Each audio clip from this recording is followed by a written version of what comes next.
Baik, teman-teman sekalian, Assalamualaikum warahmatullahi wabarakatuh. Selamat sore, are you still in? Yes, oke.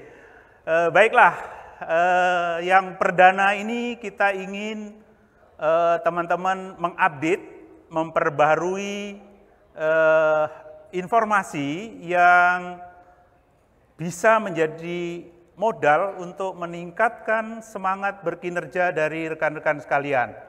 Telah hadir bersama kita Bapak Dr. Rahmadi Ahmad,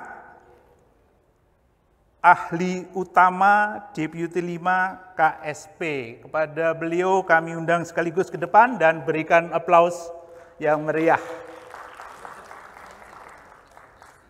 Beliau akan berbagi dengan rekan-rekan tentang transformasi digital yang digagas oleh pemerintah yang harapannya menjadi gerakan yang bisa sukses mendapatkan dukungan dari berbagai pihak, termasuk harapan kita teman-teman bisa ikut di dalam berperan menjadi change agent, mendorong terjadinya perubahan atau transformasi secara masif.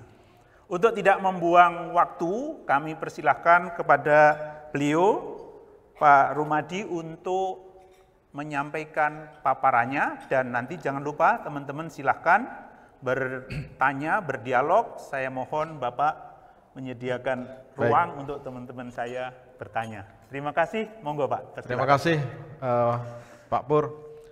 Assalamualaikum warahmatullahi wabarakatuh. Selamat sore, salam sejahtera untuk kita semua. Terima kasih Pak Pur. Saya kalah ganteng dengan Pak Pur kalau begini. Nyentrik Pak Pur ya. Sudah tua Pak. Saya Rumadi Ahmad dari kantor staf Presiden. Saya tenaga ahli utama yang ngurusi mengenai reformasi birokrasi dan anti korupsi, dan kami akan memberikan highlight atau paparan singkat terkait dengan kebijakan umum pemerintah terkait dengan transformasi digital. Ini mentinya baru keluar, mau disampaikan dulu apa gimana? Bapak komentari aja lah. Iya. Oke, ini bagian dari yang harus saya komentari ya. Apa yang Anda ketahui tentang kebijakan transformasi digital? Bapak bisa menyimpulkan belum banyak tahu rupanya. Pemanfaatan teknologi, kemudian inovasi, ini yang besar-besar ya. Iya. Kemudian literasi digital, ada digitalisasi, ada teknologi informasi, kemudian perubahan karakter, banyak sekali.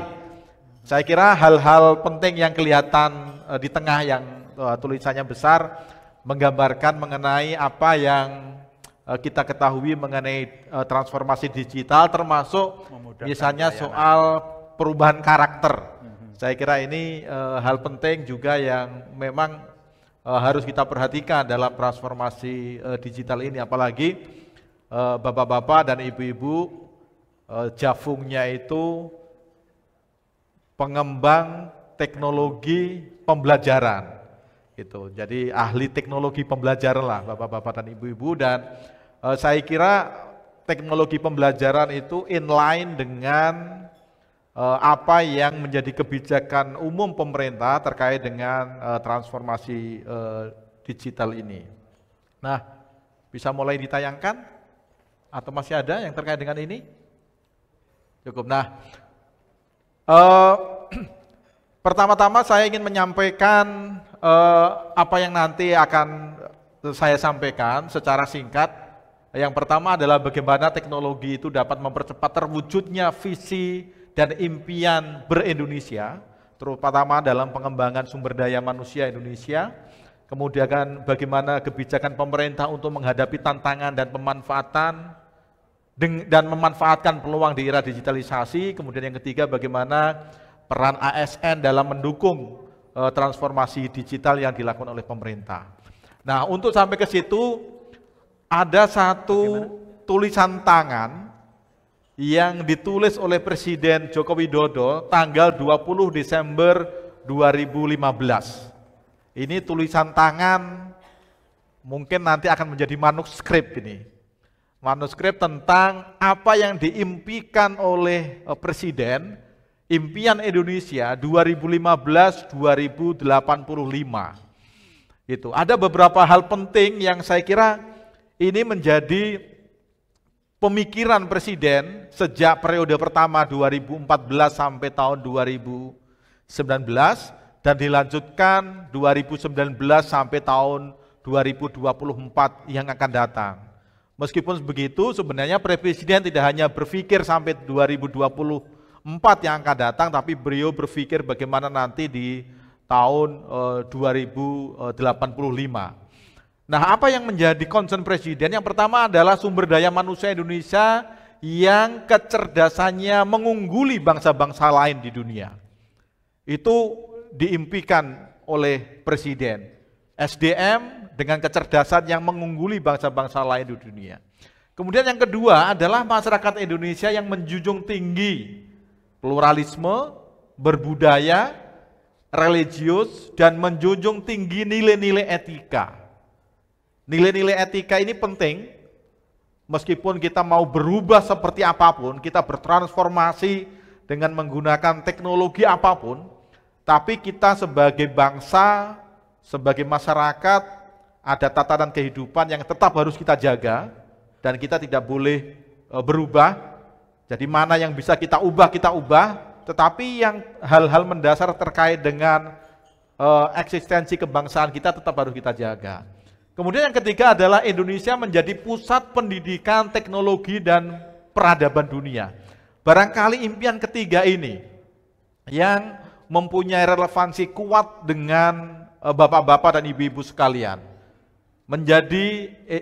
Indonesia menjadi pusat pendidikan, teknologi, dan peradaban dunia, di mana teknologi pendidikan itu menjadi salah satu unsur penting untuk mewujudkan mimpi yang ketiga itu. Kemudian yang keempat, masyarakat dan aparatur pemerintah yang bebas dari perilaku korupsi. Kemudian yang kelima, terbangunnya infrastruktur yang merata di seluruh Indonesia. Kita tahu, kita merasakan perubahan mengenai infrastruktur. Kemudian yang keenam, Indonesia menjadi negara yang mandiri dan negara yang paling berpengaruh di Asia Pasifik. Dan yang ketujuh, Indonesia menjadi barometer pertumbuhan ekonomi dunia. Jadi kalau melihat impian ini, seperti yang tadi saya sampaikan di awal, transformasi digital, teknologi pendidikan itu inline dengan apa yang diimpikan oleh Presiden ini. Tetapi sekarang ini kita menghadapi berbagai macam tantangan. Saya kira pendidikan, dunia pendidikan itu juga tidak bisa melepaskan diri dari tanggung jawab kebangsaan. Tanggung jawab untuk menjaga konsensus kebangsaan. Itu menjadi hal yang sangat penting dan sekarang ini menjadi salah satu tantangan besar, terutama yang terkait dengan dukungan terhadap pilar-pilar kebangsaan kita, eksistensi negara, Pancasila misalnya. Meskipun secara umum dukungan masyarakat terhadap Pancasila itu masih cukup kuat, tetapi kalau kita mengacu pada sejumlah studi, survei-survei yang dilakukan oleh lembaga semacam SMRC maupun lembaga seperti LSI Deni JA misalnya, dia mengilustrasikan tahun 2005 sampai tahun 2018 itu ada 10% dukungan masyarakat terhadap Pancasila. Tahun 2005 pendukung Pancasila itu 85%, tetapi di tahun 2018 dukungan masyarakat terhadap Pancasila itu tinggal 75, sekian persen. Turun kurang lebih 10% selama 13 tahun. Dan dunia pendidikan melalui teknologi pendidikan yang menjadi tanggung jawab bapak-bapak dan ibu-ibu, saya kira juga menghadapi tantangan ini. Karena pendidikan tidak bisa melepaskan diri dari tanggung jawab untuk menjaga konsensus kebangsaan kita. Kemudian yang lain adalah tantangan pembangunan karakter. Tadi di dalam Mentimeter saya kira sudah Ada kata kunci itu mengenai pentingnya membangun karakter, di mana sekarang ini kita menghadapi berbagai macam persoalan. Ada yang terkait dengan narkoba, ada terkait dengan radikalisme, terorisme, dan segala macam yang lain. Jadi teknologi pendidikan yang kita kembangkan juga tidak lepas dari persoalan ini. Nah, kita tahu bahwa sekarang memang ada global megatrend. Tadi saya berbincang-bincang dengan Pak Suhartono, Pak Purwanto mengenai putra beliau yang bergerak dalam bidang startup. Dan memang sekarang ini kalau kita melihat perkembangan dunia, ya, banyak perusahaan-perusahaan teknologi informasi yang mulai menggeser perusahaan-perusahaan konvensional. Kita melihat misalnya perusahaan seperti Apple, Microsoft, kemudian Tesla, Alphabet dan lain-lain, itu sekarang posisinya sudah menggeser perusahaan-perusahaan seperti GE, kemudian Exxon, Citi, Shell dan lain sebagainya. Yang ini memang menunjukkan adanya tren bahwa teknologi, apakah itu di bidang pengembangan ekonomi, apakah itu di bidang pengembangan perusahaan, termasuk di dalam pengembangan pendidikan, teknologi tidak bisa kita lepaskan. Dan memang dalam situasi itu ada berbagai macam implikasi-implikasi. Di samping teknologi itu bisa memudahkan, teknologi itu juga bisa menimbulkan ketidakpastian, kompleksitas kehidupan semakin luar biasa. Kemudian ada ambiguitas dan lain sebagainya. Termasuk yang tidak bisa kita hindari adalah apa yang disebut oleh seorang ahli yang saya lupa ingat namanya, Tom Nicholson. Dia bilang salah satu implikasinya adalah adanya kematian kepakaran, matinya kepakaran atau death of expertise. Jadi kemajuan teknologi itu membawa dampak-dampak yang baik, tetapi juga membawa dampak yang harus kita mitigasi secara benar. Termasuk misalnya siapapun bisa bicara apapun, orang yang tidak ahlinya bisa bicara tentang sesuatu yang bukan ahlinya, bahkan orang yang ahlinya itu dibilang tidak ngerti, bodoh dan lain sebagainya. Jadi memang implikasi-implikasi ini mau tidak mau juga dihadapi oleh kita semua. Pemerintah di dalam membuat kebijakan terkait dengan transformasi digital juga harus memperhitungkan hal-hal seperti itu. Nah, kita tahu misalnya sekarang ini jumlah pengguna internet di Indonesia itu jumlahnya semakin luar biasa. Di tahun 2022, kalau jumlah penduduk Indonesia itu kurang lebih 280 juta, pengguna internet itu sudah 204 juta, dan itu pasti terus bertambah dari waktu ke waktu. Ya, 204 juta penduduk Indonesia merupakan pengguna internet, dan aktivitasnya, ya, aktivitas yang digunakan itu ada yang sekedar membuka jaringan jejaring sosial, ada yang mencari informasi barang dan jasa, ada yang mengirimkan pesan, yang jumlahnya semua datanya itu kita ketahui. Tapi dari data-data itu jelas menunjukkan bahwa masyarakat kita, anak didik kita itu semakin dekat dengan teknologi. Saya kira ini siapapun akan segera mengiyakan data-data ini. Dan website yang paling banyak diakses kita juga tahu ada data-datanya, misalnya website yang paling banyak diakses adalah mesin pencari Google.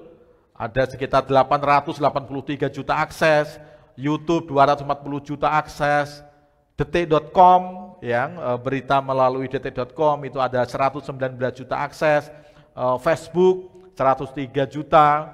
Mungkin kalau pengguna Facebook itu biasanya generasi 50-an, kalau anak-anak 20-an tahun nggak ada yang pakai Facebook. Tapi kalau Pak Purwanto mungkin masih pakai Facebook, Pak, ya.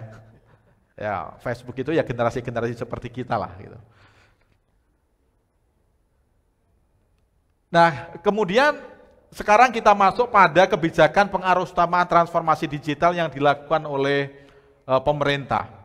Jadi arah yang ingin dituju oleh pemerintah dalam mengarahutamakan transformasi digital itu adalah mengoptimalkan peranan teknologi digital dalam meningkatkan daya saing bangsa dan sebagai salah satu sumber pertumbuhan ekonomi Indonesia ke depan.